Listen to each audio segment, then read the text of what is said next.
Whenever you want to start, this thing? Should we do it? Let's do it. Yeah. It's a summer morning here in Brooklyn.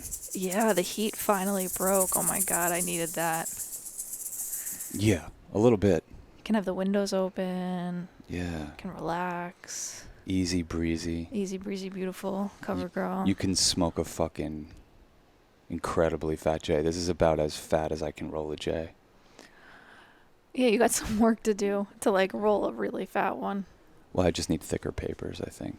But I'm going to smoke this one. Mm-hmm. This is a little odds and ends episode. Yeah. A little check-in. Yeah. With our homies. Well, we're trying to be able to do a little more short and sweet, right? Whatever you say. Well, I mean, I feel like there's no rules. And the one thing that we've been talking about lately, which I'm like pretty excited about, is maybe doing our own psychedelic morning show, because why not? Yeah. The idea with that is if we could somehow gain our focus to do 5-10 minute shows a week, I think that'd be really cool. The name of the show is The Come Up, and it's me and Cass basically starting the morning with you. Because like when we sit down for breakfast, we always throw on a little 10-minute YouTube clip. Yeah, and it's usually like news or some kind of bullshit like that. But I'm like, fucking man, if there was a psychedelic fucking morning show, I would fucking totally tune in. Yeah, because we could all get on the same page. I don't know. It's a seedling of an idea, but I know we've been talking about it for a while, but I'm going to call it a seedling until we actually start recording it. Yeah, it feels like that's something for September or October. Yeah. We got some other shit going on, but that would be really fun. That would be fun.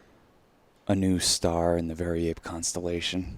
Yeah, I don't know why. We're just so compelled to keep doing things. Yeah. There's something. Yeah. It's like it keeps the energy moving. Why do we keep doing things? Yeah, because it's not like any one particular thing has like been super successful. That you're I'm just gonna. Maybe that's exactly why we keep doing things.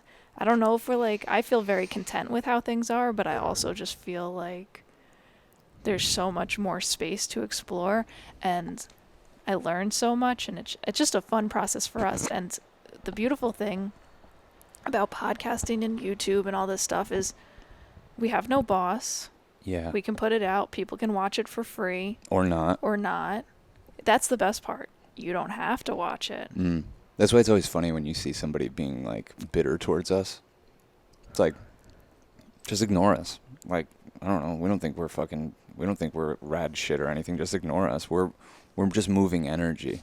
Yeah. That's why I think we keep doing things. I think it has nothing to do with success or audience or even the connection we have with people. I think it has to do with just moving energy. That's why we're doing this right now. We have nothing to say. I have so much to say. No, I really don't have anything to say. But you know what I mean? Like, doesn't it feel like we're in a stage of our life that we're like a snake shedding its skin right now? And I've noticed it now for maybe 3 or 4 weeks. The signs from the universe, like, shed it, let it go. Don't get too hung up. Don't cling. You know, around the time we took ayahuasca a few weeks ago, it really started to become apparent to me that we need to move energy. We need to let go of things. We need to shed things to create space for new people and things in our life. Right. Isn't it the worst when you like have this thing that you think you want to do and like things will be different after you do it and you just don't do it because you're scared of things being different, but you have to do it to realize, oh, that didn't even change anything. What was I so scared of? Oh, yeah. You know, it's like you gotta know rather than think about how something could, would, should be. Totally.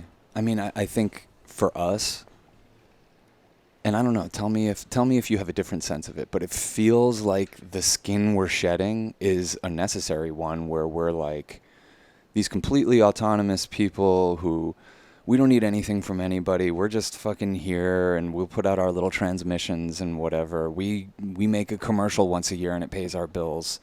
And, you know, it's not like we live lavishly at all.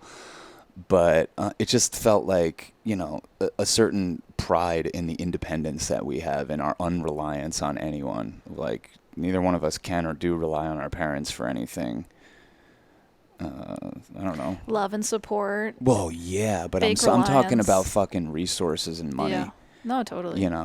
Like brass tacks. It feels like the skin we're shedding right now is that one where we're like, tough guys, fucking, we got this. We're going to go make our money, and then we're going to fucking put it out into our community.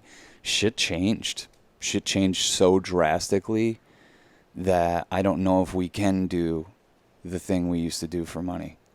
Yeah, and that's why I feel like we're going towards this wholeheartedly, because we're like, okay, this probably hasn't made us money, and the potential for it to make us money may be slim, but we might as well put a lot of work into what we like doing and see what happens now that we have this, because you have the spaciousness. We've always had the spaciousness, but there's like this kind of, I don't know, fuck it, like do whatever, do everything.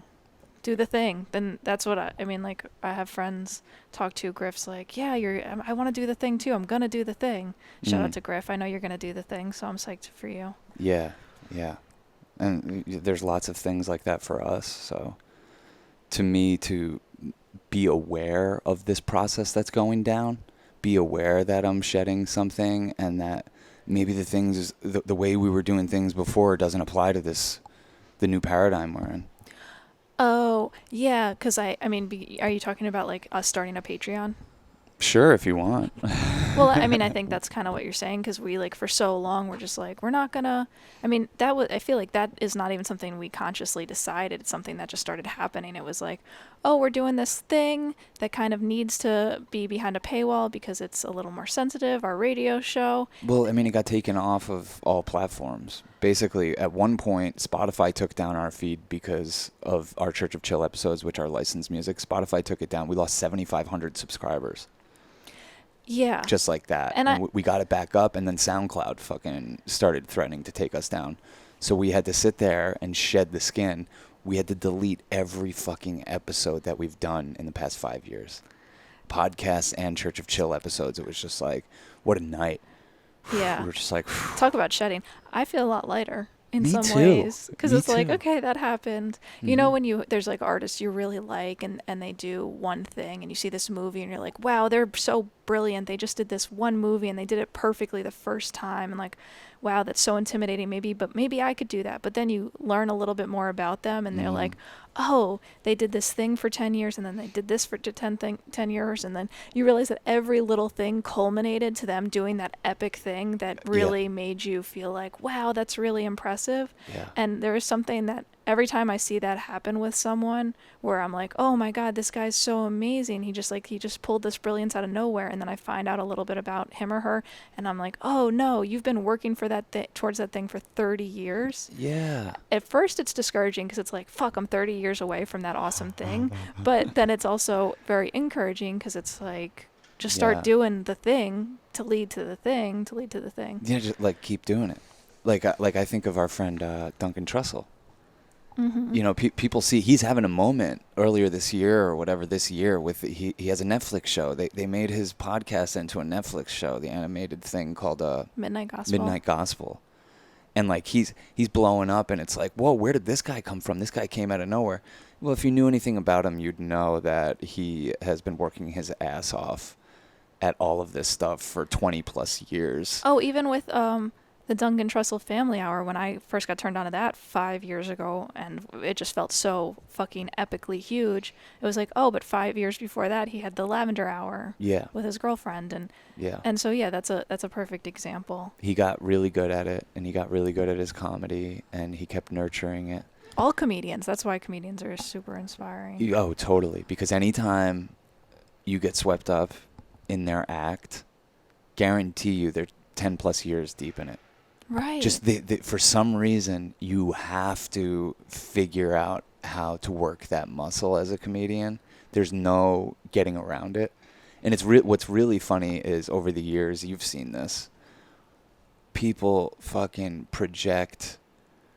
I don't know what you would even call this, what they project on me, but they'll be like, writing me an email. I'm a fan of your films. Let's get on the phone. Okay, cool. I'll get on the phone with anybody.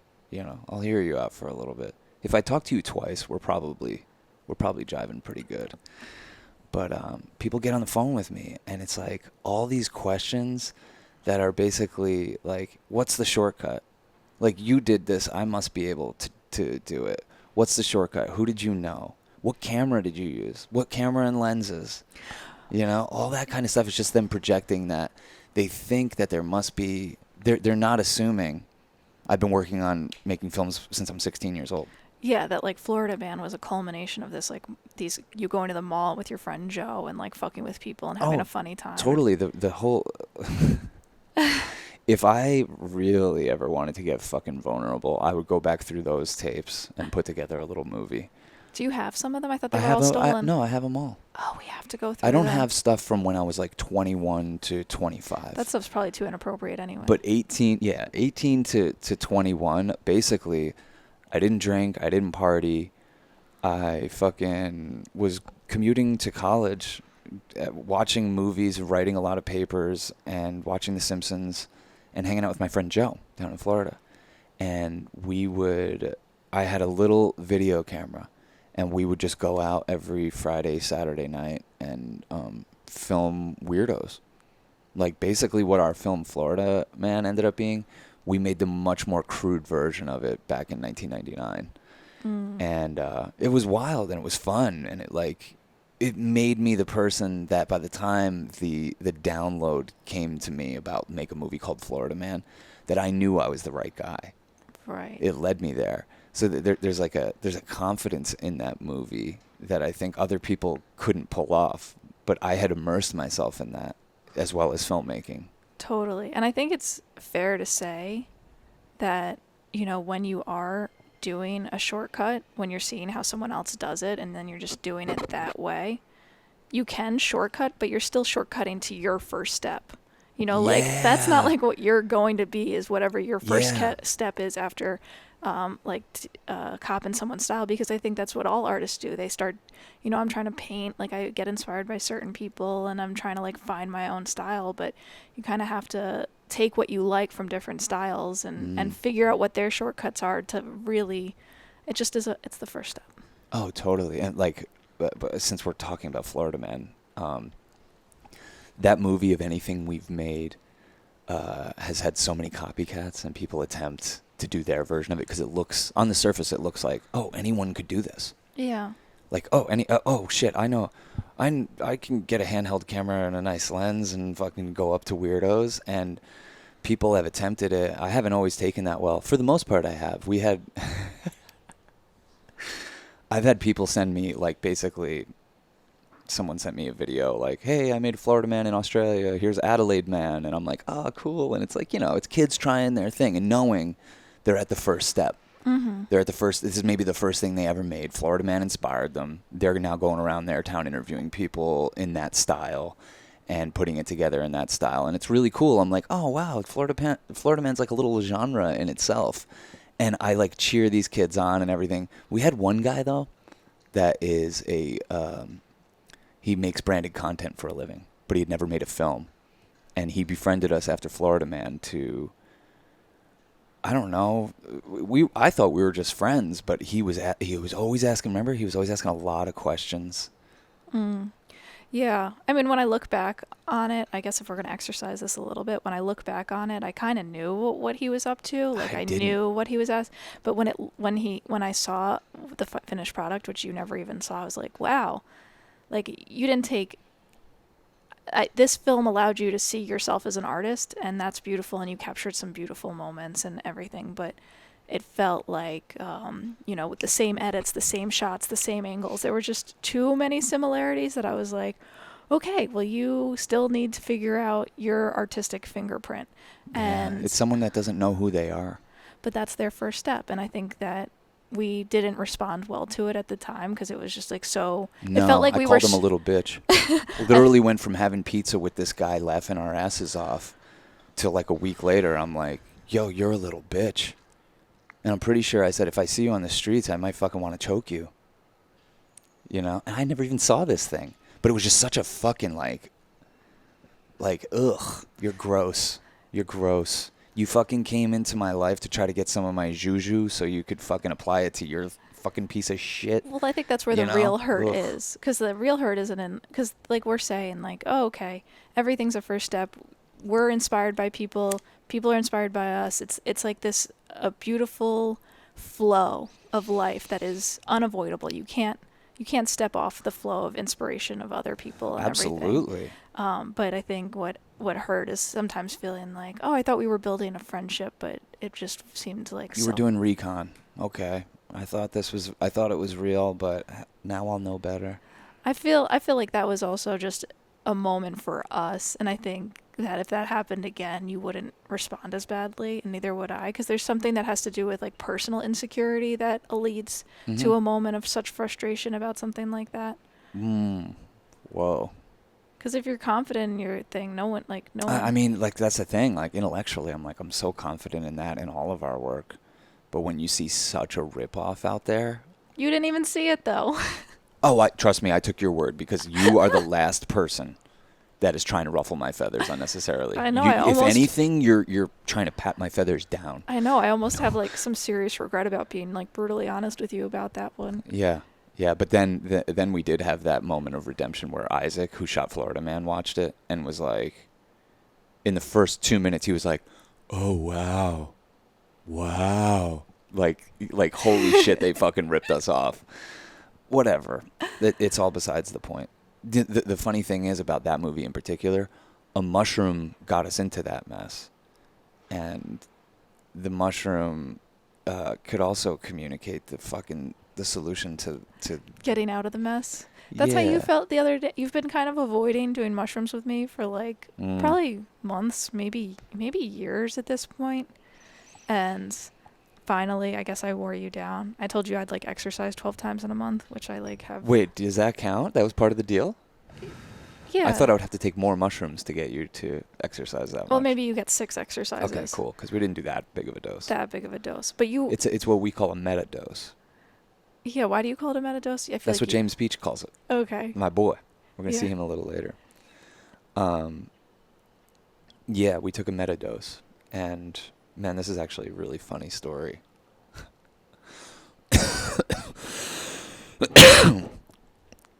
We took a meta dose, like, I think I was recording a Church of Chill. I did a Ween episode, which go on our Patreon. Church of Chill is alive and well. There's an amazing Discord. The conversation's flowing. People are sharing such dope shit. And, like, we've put a lot of fucking free shit out into the world. All of our shit. Everything we've ever done. Free. Never had an advertiser, never will.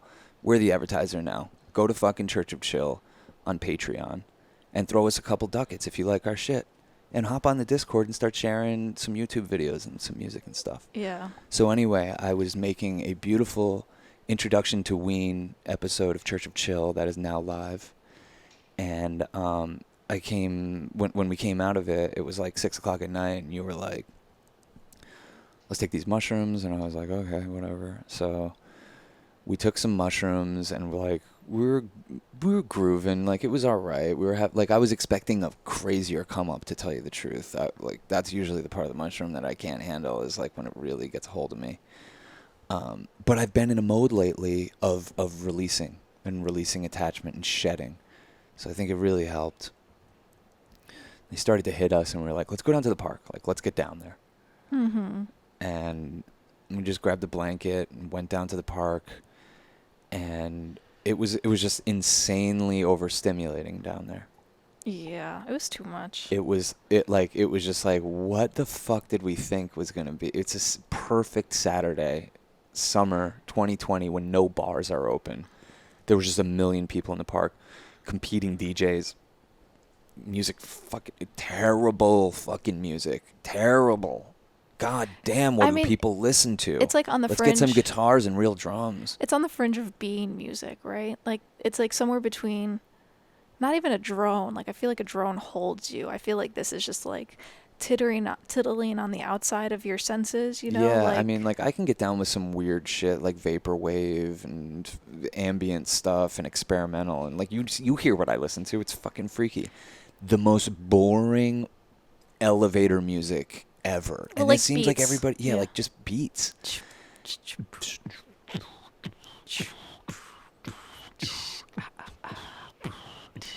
It wasn't even that good. That's better than it was. I could have even listened to this. Yeah. So anyway, we're down there, and it's just one of those moments, I was like, fuck, the mushrooms are really hitting me now, and I'm not going to easily be able to, kind of just get off this fucking blanket or whatever. Music's coming from everywhere, so I, start, taking everything. I take off my hat, I take off my glasses, I take off my shirt. I, pull my shorts all the way up, and I'm just, letting the sun hit me, and I'm just trying to fucking breathe, and you're just, laying there melting. And I'm, realizing how much I have to, almost shut out of the mushroom trip just to shut out the music. When you're trying to cut off frequencies because they're killing you, you're holding out a part of the mushroom trip in a way. Mm-hmm. That's why Terrence McKenna always says, take 5 grams and sit in silent darkness. That's when you'll fucking see the Lord, Mm-hmm. So we're doing the opposite. Instead, we're overstimulated in the park. No darkness fucking anywhere, no silence anywhere. And I'm sitting there full lotus, just trying to keep my spine straight and breathe. And at my most vulnerable moment, I'm next to naked, tripping my balls off. Music is fucking overstimulating me in every way. Carrie comes walking up to us, our sweet little sexy exie. And I hadn't seen her since we kind of officially broke things off. Mm-hmm. So, what the fuck? She doesn't even live in this neighborhood. She comes walking up to us with 4 friends, looking fucking incredible. She's so beautiful. It's crazy. And I just was just what the fuck? This is as vulnerable as I get right now. This is crazy. This, the chances of running into her, I just would feel would be so fucking low. Not only that, when we had our little breakup closing ceremony 2 weeks earlier, feelings were really raw, and I think we all agreed let's not talk for 2 weeks, which is a great fucking intentional thing to do, I think, during any breakup. Highly recommend. Done this on multiple breakups, and it's been much needed. Yes, but you didn't stick to it, and neither did Carrie. You guys are fucking chatting the whole goddamn time. We okay. You're being sweeties. Yeah. You're sweeties. But I'm kind of just I'm a little sad. I'm just going through the stages of grief. I went through a different stage every day. Mm-hmm. But I went through it, and I was feeling in a good place, and I didn't even realize it, but that maybe exact moment was 2 weeks from when we said that. Right. And she just comes walking out of the sunshine, all cute and angelic, and we were just hey, what up? And just kind of, you could tell she didn't feel necessarily welcomed by my energy because I hadn't talked to her in a couple weeks and whatever. It was just oh man, bummer. And she said hi and introduced us to her friends and kept it moving. And then we were let's get the fuck out of this park. What the fuck? You know what I mean? Fuck this park. Fuck this park. What the hell? Fuck these beats. What is this portal that is this park down there? Why doesn't anyone play rock and roll? Why wouldn't anyone fucking sit here playing Thin Lizzy, Jethro Tull, Frank Zappa? Play some fucking Zappa. Imagine how fucking freaky deaky it would be down there. Whew. Anyway, so yeah, we come back upstairs and we're chilling, just listening to music, having a good time, processing a lot of stuff. You weren't having as good a time on this trip, I could tell. This was work. And I kind of went into it knowing it was work, so when it wasn't as much work, I was a little oh. Yeah. But you kind of had that, that little furl in your brow that you get when you're, concentrating too hard. You kind of had that a little bit the whole night. Yeah. Probably because you're planning a big psychedelic sleepover called Space Camp. Yeah. No, it's been really cool because I think we're pretty much at capacity. So if you didn't make it into this one, we're going to be doing other ones in the future. Well, that's the benefit of being on our Patreon, because you'll be the first to know. Those pioneers who joined us in that digital space were the first to know about this, and they secured their spots. But yeah, I don't know. I guess I just had a lot of things I was coming at me or processing, or what the fuck? I was thinking too much. I was I'm thinking too much. I don't know what to say. That's the thing about a metadose. Yeah, it's you can still think. You can maintain your ego and think about things, and it's easy to get off track and think that you're getting somewhere. And so I honestly I felt I reverted for a minute to older versions of Cass. that, thinks she could figure out the answer if she just, remembers to think about the thing and then. I remember her. Yeah, she's cute. She was I felt bad cute. for This her. is way cuter, though. I literally was forming like a permanent, like you mentioned that brow thing. No like, way. No, not. Oh, back then? Back then, like 7 years ago, 6 years ago. Yeah. I would look in the mirror and I would like have this like permanent worry lines. And you just were like, Cass, like, and so you kind of just trained me to like relax my face and relax my eyebrows, and like I literally just like would push it down and like motivate to let it all go. Yeah. And it's like, well, because fucking the most worthy pursuit I've ever taken on. Well, you can't hide it. Like, yeah. Your face tells everything. Like if you're trying to lie, it's so obvious. If you're trying to hold in a secret or a joke, or you want to tell a punchline, like your face is the dead giveaway. So when you look worried, you usually are. So why not train yourself to not look worried and see if it does any inward work for you? Yeah, it's with anxiety, when I used to have a lot worse anxiety, I would feel it in my heart before I would even think about it intellectually. I was like, I don't even know what the fuck I'm anxious about, but my heart would just start being like, my chest would be really tight, and it felt like you could physically induce, anxiety was physically induced, where the first sign of it was a physical manifestation. Wow. But yeah. Anyway, mushrooms are great for it, and I didn't even have like a bad trip. This was a good trip. I'm glad I had it. It was very subtle and kind and sacred and reminders, and yeah, but maybe not as good of a time as you had, because you were preparing for. At the point you said, let's finally do the mushrooms, I like wasn't even trying to do anything that night. I like changed my mind. I was like on a whole different trip, and but then you're like, okay, let's do it, and I was like, oh, okay, Yeah. I mean, it was time to do it, and I'm like, I don't know why I'm avoiding these things, whatever. So yeah, after we chilled for a while, I texted Carrie and I was like, yo, I'm sorry. I was tripping really hard when you came by, and that was so quick. But, I got mad love for you, homie. Like, you're the best. It's all good. And she wrote back like, oh my God, this text means so much to me. I thought you were mad. And I was like, no, I was just sad. And she said, I'm beaming you all the love that I have. And we were being sweet to each other. And I think the mushroom has a lot to do with forgiveness. Yeah. I was so attracted to you. I was like, you seem like, I'm so attracted to you when you like are embodying that like kind, sweet, like no one could upset you kind of energy. Well, God, does the mushroom help with that? Yeah, and that's probably why I've been like kind of like nudging you, like, hey, yeah. babe, like I'll exercise if you take mushrooms. Yeah, the mushroom will come in and just be like, hey, buddy, stop your bullshit. And I'm like, I don't have any bullshit. And they're like, that's your bullshit, So it was just like one of those, so clear, because honestly, it might not have come up. I might have kept the Carrie thing buried even on the mushrooms had she literally not walked up. Right. And I was like, oh, I guess I'm going to have to sort out my karma.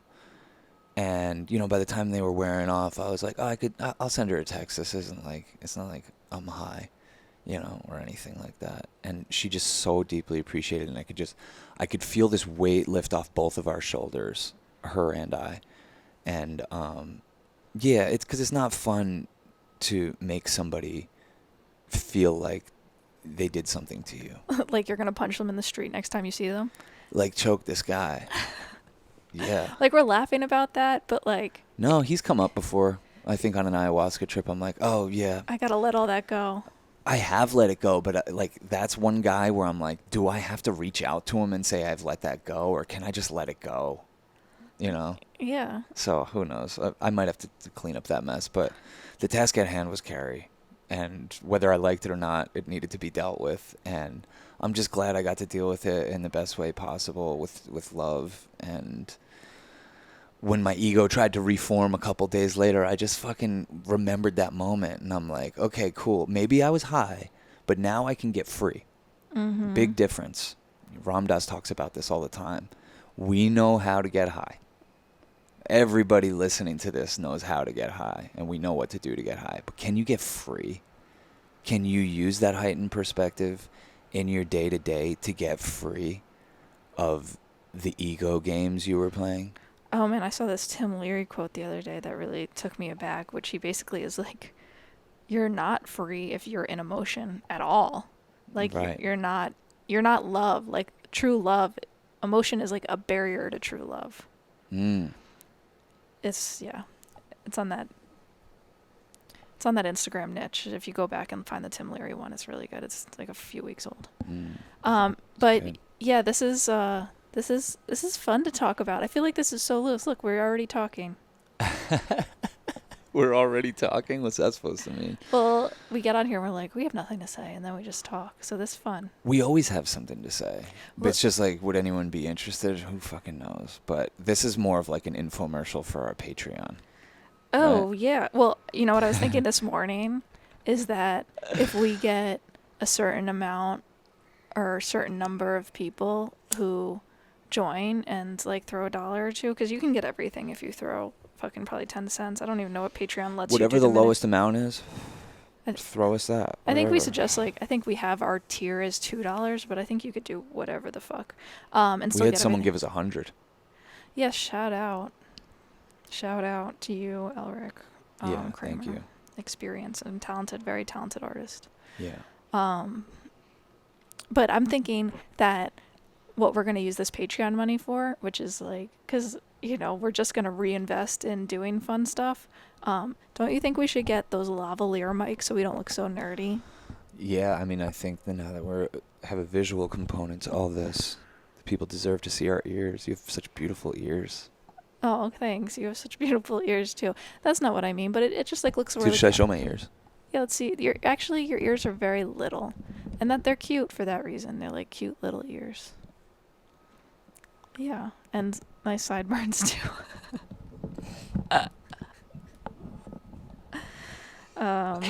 Yeah, so we will be reinvesting in this show to make it better, which Yeah, we need So a we new. really We appreciate need it. a new iPhone. Well, we really need 3 new iPhones. We're doing this show off of iPhone 3 6. iPhones that we bought 7 years ago, 6 years ago.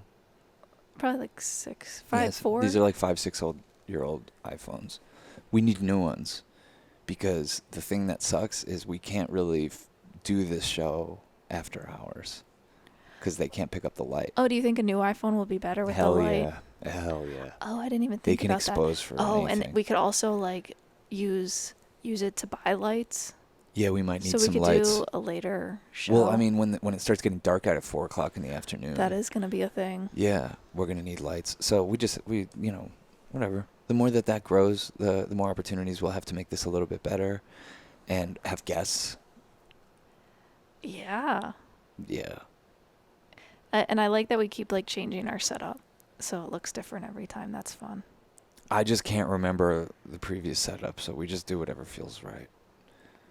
I think, yeah. Okay. Well, this has been fun. Okay. Yeah. A little odds and ends. Odds and ends. Yeah. So. Move some energy. That's it. That's what we're doing this for. We're moving energy. So, and I feel like that's become, I've taken my energy away from myself a little bit, and it's helped me. Like with painting and posting my paintings, I'm like, not that I'm thinking they're not for anyone. You know, I'm not like, oh, I really want you to see my painting. But what I find is that when I see other people's paintings and that they're moving energy, that I feel motivated to move energy myself. So I feel like that's kind of the goal of this podcast, and hopefully it motivates Absolutely. you to move energy in your life and just keep it flowing. And we're in this together, and we love you guys, and let's just have fun and hold down the good vibe and let go of any grudges, because they lock you up. Yeah, the joke's on you. The joke's on you. Fucking seem like a fool who's all angry. Fucking foolish to be angry. So let it all go. Have a great time. Peace and love. Peace and love.